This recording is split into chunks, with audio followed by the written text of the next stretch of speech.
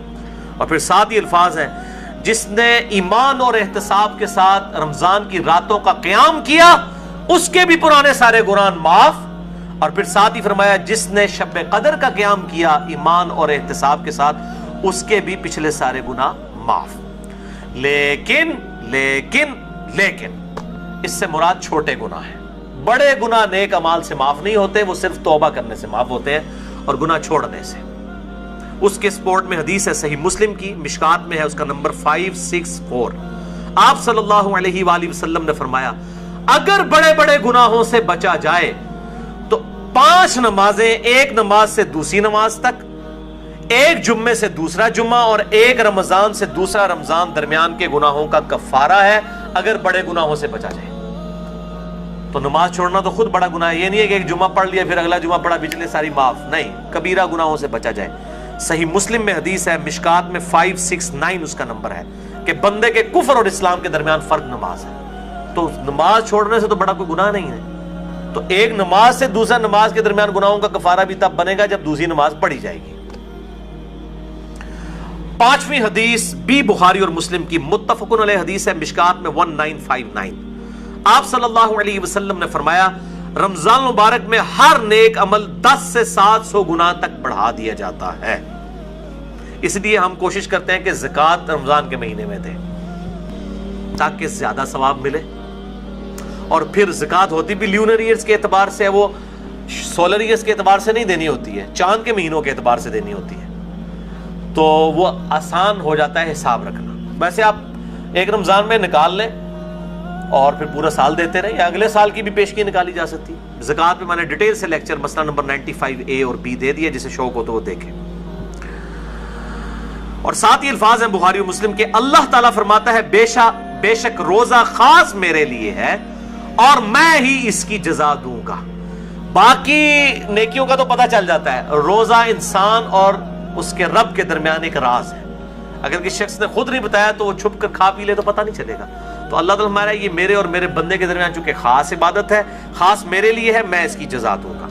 اور پھر 7 الفاظ ہیں، میرا بندہ اپنی خواہش اور کھانے کو میری وجہ سے ترک کرتا ہے۔ روزہ دار کے لیے 2 خوشیاں ہیں، پہلی خوشی افطار کے وقت اور دوسری خوشی اس وقت جب وہ اپنے رب سے ملاقات کرے گا انشاءاللہ۔ اور پھر 7 الفاظ ہیں، روزہ دار کی منہ کی بو اللہ تعالیٰ کو کستوری کی خوشبو سے بھی بڑھ کر عزیز ہے۔ پھر 7 الفاظ ہیں، روزہ ڈھال ہے، یعنی ایک ڈھال ہے گناہوں سے بچنے کی۔ جب تمہارا روزہ ہو تو فحش گوئی اور گناہوں سے اجتناب کرو، اگر روزے کی حالت میں کوئی تم سے جھگڑا کرے تو اس سے کہہ دو کہ میں روزے کی حالت میں، اللہ تو ڈر، میرا بھی روزہ ہے تیرا بھی روزہ ہے یار، جان چھٹ۔ یعنی بجائے یہ کہ ترکی بترکی جواب دیا جائے، لڑائی کی جائے روزے کی حالت میں۔ ویسے روزے کی حالت میں انسان کی حالت بھی ایسی ہوتی ہے کہ انسان کہتا ہے یار کو نیڑے نہ ہی لگے، متھے نہ ہی لگے۔ خصوصاً عصر سے مغرب کا جو وقت ہے اس وقت بڑا مشکل ہوتا ہے، انسان کو گفتگو کرنے کو بھی دل نہیں کرتا، اسی لیے تقویٰ بھی حاصل ہوتا ہے، شہوت بھی ٹھنڈی ہوتی ہے، ہر چیز ٹھنڈی ہو جاتی ہے ظاہر ہے جب انسان روزہ رکھتا ہے۔ تو روزہ ڈھال ہے، جب تمہارا روزہ ہو تو فحش گوئی مت کرو، گناہوں سے بچو، اور جب کوئی جھگڑا کرنے لگے اس سے کہہ دو کہ میرا روزہ ہے۔ 6 حدیث سنن نسائی اور مسند احمد میں ہے، مشکات میں 1962۔ آپ صلی اللہ علیہ وآلہ وسلم نے فرمایا تمہارے پاس رمضان مبارک کا مہینہ آیا ہے، اللہ نے اس کے روزے تم پر فرض کیے ہیں، اس میں آسمان کے دروازے یعنی جنت کے دروازے کھول دیے جاتے ہیں، جہنم کے دروازے بند کر دیے جاتے ہیں۔ جنت کے 8 دروازے ہیں اور دوزخ کے 7، اور سرکش شیاطین جکڑ دیے جاتے ہیں۔ اس ماہ میں ایک رات ایسی ہے جو 1000 مہینوں سے افضل ہے، جو ہم پچھلی دفعہ مسئلہ نمبر نیو 44 میں ڈسکس کر چکے ہیں۔ جو شخص اس کی خیر اور بھلائی سے محروم ہو گیا واقعی ہر بھلائی سے محروم ہو گیا۔ اور میں نے شب قدر کو پانے کا آسان طریقہ بتایا تھا، وہ جسے شوق ہو تو وہ لیکچر دیکھ سکتا ہے۔ اچھا، اسی کانٹیکسٹ میں ایک مشہور حدیث ہے جو اکثر ڈاکٹر اسرار صاحب بھی بیان کرتے تھے، لیکن وہ سخت ضعیف روایت ہے۔ اس میں کافی الفاظ تو باقی احادیث بخاری مسلم میں اور اس میں بھی موجود ہیں، لیکن کچھ الفاظ جو ہے اس کے ضعیف ہیں۔ وہ شعب الایمان امام بیہقی کی کتاب سے ہے اور مشکات میں 1965 نمبر ہے کہ آپ صلی اللہ علیہ وسلم نے شعبان کی آخری رات میں صحابہ سے خطاب کیا کہ اب رمضان کا مہینہ شروع ہونے والا ہے اور یہ برکتیں ہیں، وہ ساری وہی ہیں جو ہم ڈسکس کر چکے۔ اس کے اینڈ پہ آتا ہے کہ اس کا پہلا عشرہ، پہلے 10 دن رحمت کے ہیں، دوسرے 10 دن جو ہیں وہ مغفرت کے ہیں، اور تیسرے 10 دن جو ہیں وہ دوزخ سے چھٹکارے کے ہیں. اور پھر لوگوں نے اس کے اوپر خود سے وہ دعائیں بھی ڈیوائز کر لی ہوئی ہیں. بالکل جعلی روایت ہے یہ. اور اس کے ایک طریق کے اندر علی بن زید مشہور ضعیف راوی ہے، اور دوسرے طریق میں سلیمان راوی جو ہے وہ منکر الحدیث ہے. منکر الحدیث وہ راوی ہے جس کی حدیثیں ترک کر دی جائیں، یہ شدید ترین جرح ہوتی ہے. اسی طریقے سے یہ اکثر رمضان سے پہلے بھی وہ یہ میسج چل رہا ہوتا ہے کہ جس نے رمضان کے چاند دیکھنے کی خوشخبری، تو یہ وہ سب جعلی جھوٹی روایتیں ہیں. اور اس طرح کی روایتیں بالکل آگے بیان نہ کیا کریں، ان کی کوئی اصلیت نہیں ہے. اللہ سے ڈر جائیں. مسئلہ نمبر 36 ہے میرا ضعیف الاسناد اور من گھڑت احادیث کے فتنے کا تحقیقی جائزہ. 7ویں حدیث بھی بخاری اور مسلم دونوں میں. آپ دیکھ لیں اکثر حدیثیں بخاری اور مسلم سے ہیں. مشکات میں 1957 اس میں الفاظ ہے کہ جنت کے 8 دروازے ہیں، ان میں سے ایک دروازے کا نام ہے الریان، جو خاص ان لوگوں کے لیے ہے جو روزہ دار ہیں. ان کو اس دروازے سے آواز دی جائے گی کہ جو دنیا میں روزہ رکھا کرتے تھے. الریان دروازے سے ندا کی جائے گی اور ان کو جنت میں اس دروازے سے داخل کیا جائے گا. اس کے علاوہ ذاکرین کے لیے ہے اور قتال کرنے والوں کے لیے، مختلف نیکیوں کے لیے دروازے آئے ہیں.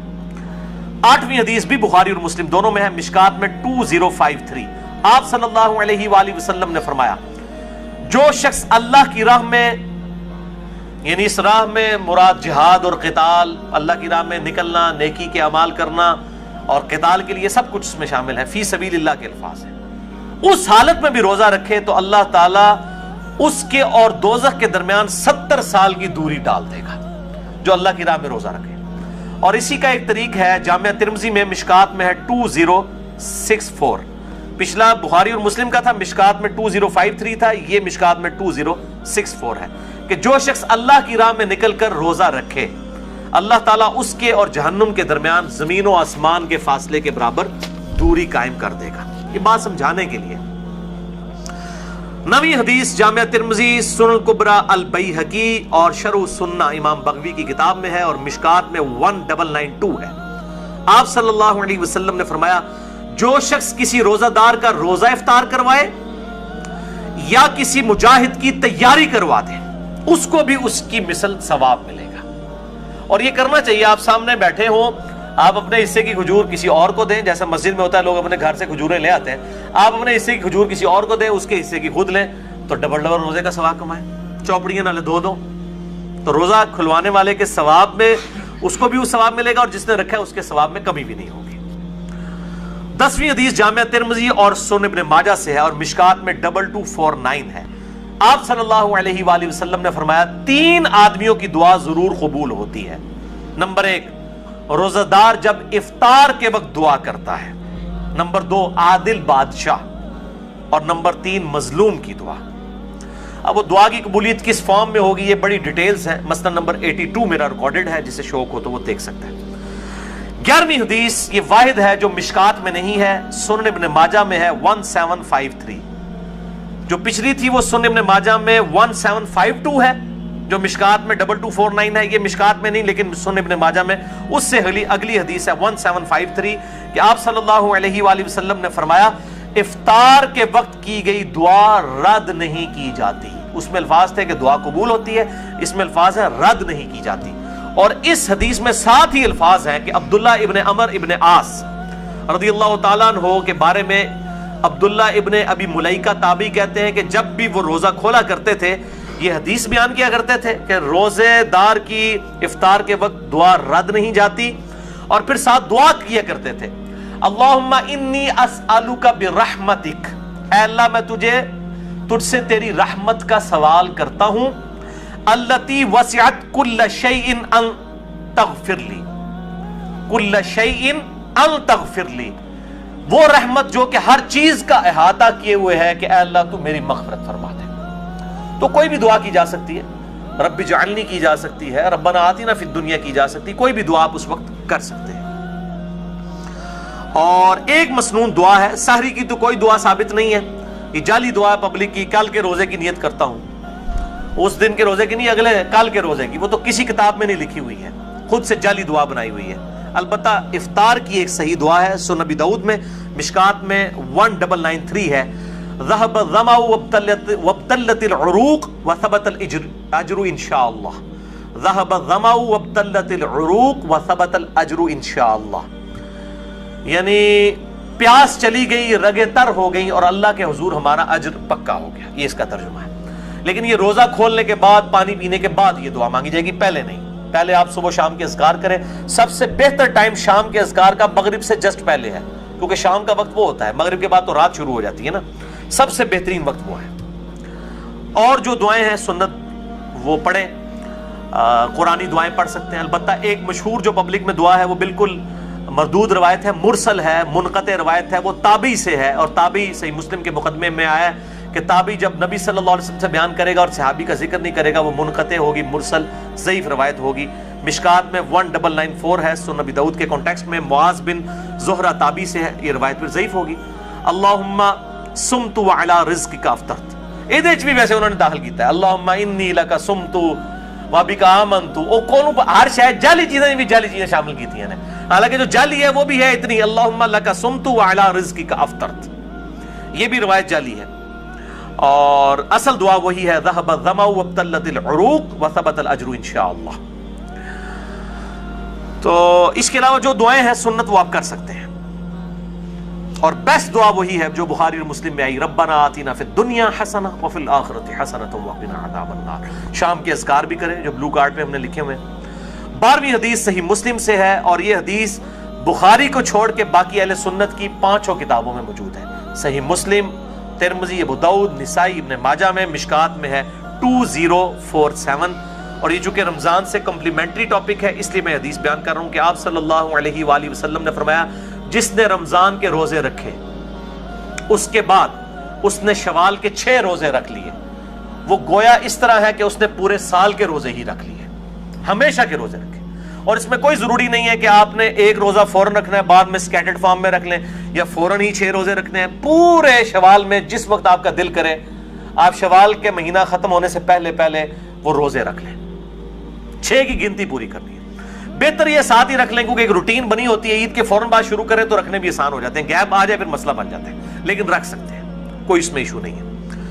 اور پرانے جو فقہ حنفی کے بزرگ تھے وہ تو ان کو بدعت کہا کرتے تھے اور ان روزوں کو نہیں مانتے تھے. آج کے فقہ حنفی کے لوگ بھی ان روزوں کو مانتے ہیں اور انہوں نے یہ اپنے بزرگوں کا مسئلہ چھوڑ دیا ہے. تو ہم کہتے ہیں باقی مسئلوں میں بھی جو آپ کے بزرگ غلط ہیں اس سے بھی آپ بیک فوٹ پہ جائیں. اور میں جب حنفی تھا، بریلوی تھا، اس وقت بھی میں یہ 6 روزے، میں تو الحمدللہ اپنی بالکل ینگ ایج سے 1994 FSC لیول سے ابھی تک میں مسلسل یہ روزے رکھتا چلا آ رہا ہوں. یہ میں کو مشہوری کے لیے بتا رہا ہوں کہ اس وقت بھی مطلب یہ چیز اسٹیبلش یہ سب کے ہاں ہے. لیکن بعض جو غالی قسم کے حنفی ہیں جس طرح مفتی زر ولی ہے، اس نے تو باقاعدہ اس کے خلاف کتاب پوری لکھ دی ہے. اس نے کہا میرا بابا صحیح ہے، یہ 5 کتابیں غلط کہہ رہی ہیں. وہ کہہ رہا ہے میں اس روایت کو نہیں مانتا جو ہمارے بزرگوں کے خلاف ہے. اس نے شوال کے 6 روزوں کے خلاف کتاب لکھی ہے، اندازہ کریں. وہ جو ہر ایک جو عالم دین کے اوپر کامنٹس دیتا ہے، مفتی زر ولی کراچی کا. تو میں اس لیے بتا رہا ہوں کہ یہ 5 کتابوں میں ہے، مسلم، ابو داؤد، ترمذی، نسائی، ابن ماجہ میں، مشکات میں 2047 ہے. اب میرے بھائیوں آخری 5 حدیثیں، یہ 12 ہو گئی. اب یہ 17 بھی 2 نسبتیں تھیں، 12 اور 5 کی. یہ 5 حدیثیں رمضان مبارک کی روحانیت سے ریلیٹڈ ہے. 13ویں حدیث صحیح بخاری سے، مشکات میں 1999. آپ صلی اللہ علیہ وسلم نے فرمایا، یہ بڑی سخت الفاظ ہیں اور یہی اصل میں حاصل ہیں یہ 5 حدیثیں. جو شخص روزے کی حالت میں بھی جھوٹ بولنا اور برے اعمال کرنا نہ چھوڑے تو اللہ تعالیٰ کو اس کے بھوکا اور پیاسا رہنے کی کوئی پرواہ نہیں ہے. یعنی وہ سمجھ رہا ہے میں بھوکا اور پیاسا ہوں، جھوٹ بھی بول رہا ہے، امانت میں خیانت بھی کر رہا ہے، گناہ بھی اسی طریقے سے کر رہا ہے، اور روزہ ٹھنڈا کرنے کے لیے بیہودہ فلمیں بھی دیکھ رہا ہے، اور جناب فجر کی سحری کرنے کے بعد نماز پڑھ کے آ کے جوئے کے اوپر کرکٹ کھیل رہا ہے روزہ ٹھنڈا کرنے واسطے. تو اللہ تعالیٰ کو کیا پرواہ ہے؟ اللہ تعالیٰ کو تو دھوکہ نہیں دیا جا سکتا. 14ویں حدیث سنن دارمی سے ہے، مشکات میں 2014 صحیح سند کے ساتھ.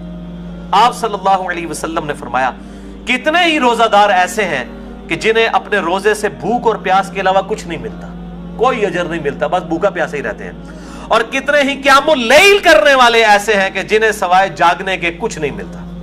وہ انتظار ہی کرتے ہیں رکوع جدو امام جانا جا کے شامل ہوندے نے، اور باقی اکثر کو تو پتہ ہی نہیں کہ امام کیا پڑھ رہا ہے، وہ تو یہ اس انتظار میں ہوتے ہیں کہ کب یہ جو ہے نا وہ رکوع میں جائے. تو بیچارے ظاہر ہے کہ وہ اپنی نیند ہی قربان کر کے آ رہے ہوتے ہیں. اس سے بہتر ہے کہ گھر اپنے جو وہ نوافل پڑھنے پڑھ کے سو جائیں، بجائے یہ کہ آپ تکلیف میں کھڑے ہوں اور قرآن سن کے آپ کو بار بار یہ خیال آ رہا ہو کہ قدر رکوع کس ٹائم جاندہ ہے اور سمجھ بھی نہ آ رہا ہو. تو بہتر ہے پھر گھر میں بیٹھ. کتنے ہی قیام کرنے والے ایسے ہیں کہ ان کو جاگنے کے سوا کچھ حاصل نہیں ہوتا. بالکل ایسا ہی ہے. 15ویں حدیث بڑی مشہور ہے جامعہ ترمذی کی، مشکات میں 927. آپ صلی اللہ علیہ وآلہ وسلم نے فرمایا اس شخص کی ناک خاک آلود ہو جائے، یعنی وہ تباہ و برباد ہو جائے. یہ عرب کا محاورہ تھا. جس کے سامنے میرا ذکر ہو اور مجھ پر درود نہ پڑھے. اللہم صلی علی محمد وعلی آل محمد. اور ساتھ ہی دوسری بات ارشاد فرمائی اس شخص کی ناک خاک آلود ہو جائے جس کے پاس رمضان آ کر چلا جائے اور وہ اللہ سے اپنی مغفرت نہ کروا سکے. اتنا بہترین نیکیوں کا موسم آئے اور اپنی مغفرت نہ کروا سکے. برباد ہو جائے ایسا شخص جو رمضان میں اپنی مغفرت نہ کروا سکے. اور تیسری چیز فرمائی اس شخص کی ناک خاک آلود ہو جو اپنے ماں باپ میں سے دونوں یا کسی ایک کو بڑھاپے کی حالت میں پائے اور پھر ان کی خدمت کر کے جنت نہ کما سکے. اس کو بھی برباد ہی ہو جانا چاہیے جس کے پاس اس کے ماں باپ جنت کی شکل میں دونوں یا دونوں میں سے ایک موجود تھا کہ اس کی خدمت کرتا. اور یہ جو الفاظ ہے نا کہ اس کی ناک خاک آلود ہو، برباد ہو جائے جو ماں باپ کو کی خدمت کر کے جنت نہ کما سکے، یہ الفاظ صحیح مسلم میں بھی موجود ہیں. صرف اتنے الفاظ. یہ حدیث مسلم میں بھی ہے اتنے الفاظ کے ساتھ.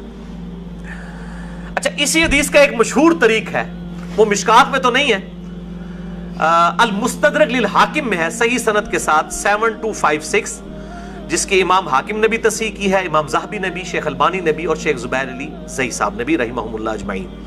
بڑی مشہور حدیث ہے کہ آپ صلی اللہ علیہ وآلہ وسلم ایک دن ممبر پر چڑھے، پہلی سیڑھی پر قدم رکھا تو فرمایا آمین، پھر دوسری پر رکھا فرمایا آمین، پھر تیسری پر رکھا تو فرمایا آمین. صحابہ نے پوچھا آج آپ نے ایسا عمل کیا جو اس سے پہلے کبھی نہیں کیا؟ تو آپ صلی اللہ علیہ وآلہ وسلم نے فرمایا کہ جبرائیل علیہ السلام حاضر خدمت ہوئے تھے اور انہوں نے مجھ سے ریکویسٹ کی کہ میں جو دعا کروں اے اللہ کے محبوب صلی اللہ علیہ وآلہ وسلم آپ اس میں مہر ثبت کریں آمین کہہ کر. تو جبرائیل نے پہلی دعا کی کہ برباد ہو جائے وہ شخص جس کے سامنے میرا ذکر ہو اور وہ مجھ پر درود نہ پڑھے. اللہم صلی علی محمد وعلی آل محمد. تو میں نے کہا آمین، برباد ہو جائے واقعی. دوسری بات، اس میں ترتیب ذرا ڈیفرنٹ ہے. دوسری ترتیب جو ہے اس میں دوسرے والی الفاظ ڈیفرنٹ ہے. اس میں الفاظ ہیں دوسرے، برباد ہو جائے وہ شخص کہ جس کو ماں باپ دونوں یا دونوں میں سے کوئی ایک بڑھاپے کی حالت میں ملے اور وہ ان کی خدمت کر کے جنت نہ کما سکے. تو میں نے کہا آمین، برباد ہو جائے ایسا شخص. اور تیسرا انہوں نے کہا کہ جو رمضان کا مہینہ پائے اور اپنی مغفرت نہ کروا سکے ایسا شخص بھی برباد ہو جائے. تو میں محمد صلی اللہ علیہ وآلہ وسلم میں نے مہر ثبت کر دی کہ واقعی وہ برباد ہو جائے. وَلِعَوْذُ بِاللَّهِ تعالی. تو میرے بھائیوں بڑے پیشن کے ساتھ اس دفعہ رمضان کو اس نیت سے گزاریں کہ انشاءاللہ اس میں ہم نے اپنی مغفرت کروانی ہے انشاءاللہ تعالی. سیکنڈ لاسٹ حدیث 16ویں، مسند احمد سے، المستدرک للحاکم سے، شعب الایمان امام بیہقی کی کتاب سے، اور مشکات میں اس کا نمبر ہے 1963. آپ صلی اللہ علیہ وآلہ وسلم نے فرمایا قیامت کے دن روزہ اور قرآن دونوں شفاعت کریں گے، اللہ کے حضور سفارش کریں گے. روزہ کہے گا اے میرے رب میں نے اس کو دن بھر کھانے پینے اور خواہشات نفسانی سے روکا رکھا، اے اللہ اس کے متعلق میری شفاعت قبول کر اسے بخش دے. اور قرآن کہے گا اے اللہ میں نے اس کو رات کے وقت نیند سے روک کے رکھا، قیام اللیل میں یہ مجھے سنتا رہا، اے اللہ میری شفاعت اس کے حق میں قبول فرما. اور اس حدیث میں الفاظ ہیں کہ اللہ تعالیٰ روزہ اور قرآن دونوں کی شفاعت قبول فرما لے گا الحمدللہ. اور صحیح مسلم میں بھی ایک حدیث ہے القرآن حجت لک او علیک، قرآن یا تیرے حق میں حجت ہے یا تیرے خلاف حجت ہے. اللہ تعالیٰ اس قرآن کو ہمارے حق میں حجت فرمائے آمین. آخری حدیث 17ویں حدیث مسند احمد سے، مشکات میں ہے اس کا نمبر 5331. یہ آخر میں نے رکھی تھی، بہت کریٹیکل ہے. آپ صلی اللہ علیہ وآلہ وسلم نے فرمایا جس شخص نے دکھلاوے کے لیے نماز پڑھی اس نے شرک کیا، جس نے دکھلاوے کے لیے روزہ رکھا اس نے شرک کیا، اور جس نے دکھلاوے کے لیے اللہ کی راہ میں صدقہ کیا اس نے شرک کیا. وَلِعَوْذُ بِاللَّهِ تعالی. یعنی روزہ بھی تبھی قبول ہے جب اللہ کے لیے رکھا جائے. اکثر لوگ بڑے فخریہ کہہ رہے ہوتے ہیں میرا تو آج 8 پیارا روزہ ہے، فخریہ بتا رہے ہوتے ہیں. بھئی آپ نے اللہ کے لیے رکھا ہے، لوگوں کو جا کے کیوں اناؤنسمنٹ کر رہے ہیں؟ اللہ کے لیے روزہ ہونا چاہیے. اخلاص نہیں ہوگا, اللہ کے لیے پروٹوکول نہیں ہوگا, تو اس روزے کا کوئی فائدہ نہیں ہے. اور سورۃ الانعام کی آیت نمبر 162 مجھے ضمناً یاد آ گئی, قل ان صلاتی و نسکی و محیای و مماتی للہ رب العالمین. اے محبوب صلی اللہ علیہ وآلہ وسلم, آپ اللہ کے حضور عرض کیجئے اور اپنی عوام کو بھی بتا دیں, اپنی امت کو بھی, بے شک میری نماز, میری قربانی, میرا جینا, میرا مرنا, سب کچھ میرے اللہ کے لیے ہے جو سارے جہانوں کا پالنے والا ہے. اللہ کے لیے مخلص ہو جائے, اخلاص شو کرنے والے, تب یہ اعمال اللہ تعالیٰ کی بارگاہ میں قبول ہے.